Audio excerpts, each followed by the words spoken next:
నమో నారాయణాయ. ఓం నమ శివాయ. అందరికీ నమస్కారం. మన అరుణాచల శివ యూట్యూబ్ ఛానల్కు హృదయపూర్వక స్వాగతం. శ్రీకృష్ణుడు చిటికెన వేలితో గోవర్ధనగిరిని ఎత్తాడని మనందరికీ తెలుసు. కానీ అంతకంటే ముందే ఆ భారీ పర్వతాన్ని తన అరచేతిలో పెట్టుకొని ఆకాశ మార్గంలో ప్రయాణించిన ఒక మహర్షి ఉన్నాడని మీకు తెలుసా? రావణ తాతగా ప్రసిద్ధి చెందిన ఈ మహర్షి ఎవరు? ఆయన కథలు ఏమిటి? ఇప్పుడు తెలుసుకుందాం మనం. అతనే సృష్టికర్త బ్రహ్మ కుడి చెవి నుండి జన్మించిన బ్రహ్మమానస పుత్రుడు, రావణ కుబేరుల తాత పులస్త్య మహర్షి. ఈ రోజు ఆయన గురించి తెలిస్తే మీ ఊహకందని పురాణ రహస్యాలు బయటపడతాయి. మొదటిది ఆయన చూపులోని పవర్. ఒకప్పుడు పులస్త్యుడు ఘోర తపస్సులో ఉన్నప్పుడు కొందరు గంధర్వ కన్యలు ఆయన్ని డిస్టర్బ్ చేశారు. కోపంతో ఎగిరిపోయిన పులస్త్యుడు ఒక భయంకరమైన శాపం ఇచ్చాడు. ఇకపై ఏ స్త్రీ నన్ను చూస్తుందో ఆ క్షణమే ఆమె గర్భవతి అవుతుందని. ఆ విషయం తెలియక ఆశ్రమానికి వచ్చిన ఒక రాకుమారి, ఆమె పేరు హవిర్భవు, వచ్చింది. ఆయన చూపు ఆమె మీద పడగానే గర్భం దాల్చింది.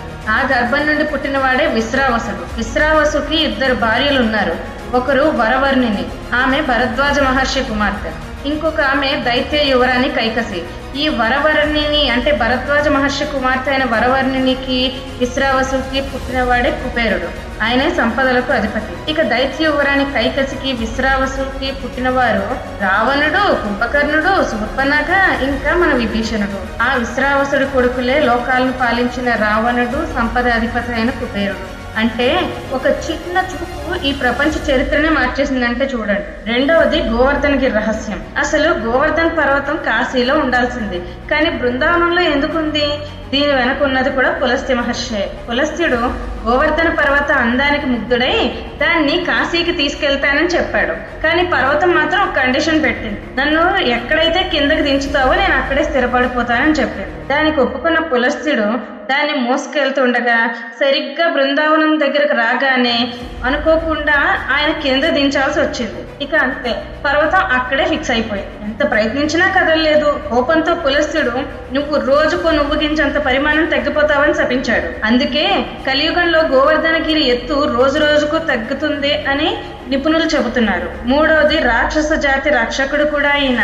కేవలం రావణుణ్ణి కాపాడటమే కాదు, మొత్తం రాక్షస జాతిని అంతం కూడా కాకుండా అడ్డుపడింది ఈయనే. ఒకసారి పరాశర మహర్షి అంటే ఎవరు? వ్యాస మహర్షి తండ్రి రాక్షసుల మీద పగతో రాక్షస సత్రయాగం మొదలుపెట్టాడట. ఆ మంటల్లో పడి వేల మంది రాక్షసులు చనిపోతున్నారు. అప్పుడు రాక్షస జాతి మొత్తం నాశనం అయిపోతుంటే తట్టుకోలేక పులస్త్యుడు అక్కడికి వచ్చాడు. పగతో కాదు, క్షమతో జయించు అని పరాశరుడికి నచ్చ చెప్పి ఆ యాగాన్ని ఆపించి మిగిలిన రాక్షసుల్ని బతికించాడు. దాని ప్రతిఫలంగానే పరాశరుడికి విష్ణు పురాణాన్ని రచించే శక్తిని ప్రసాదించాడు పులస్త్య మహర్షి. ఆయనకి పులస్త్య మహర్షికి బ్రహ్మ ఇచ్చాడు ఆ వరం, విష్ణు పురాణాన్ని రచించే వరం. విష్ణు పురాణంలో పులస్త్యుడు ప్రజల సృష్టికి సహాయపడ్డాడు. రామాయణంలో ఆయన ఆశ్రమం కీర్తించబడింది.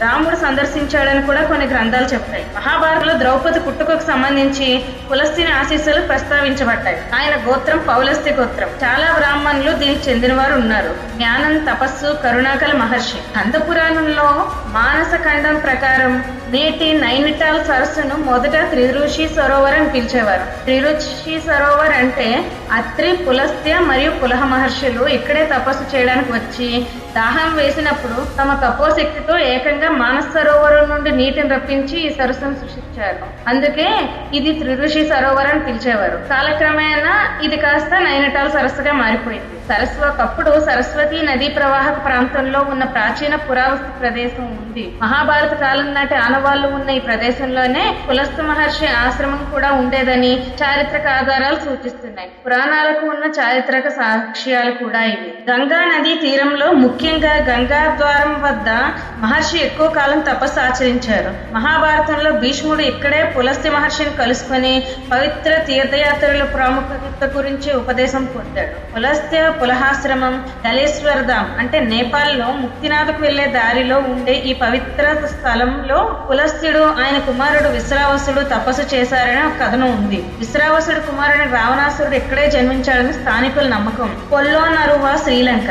ఈ ప్రాచీన నగరానికి ఒకప్పుడు పులస్త్య నగరాన్ని పేరు.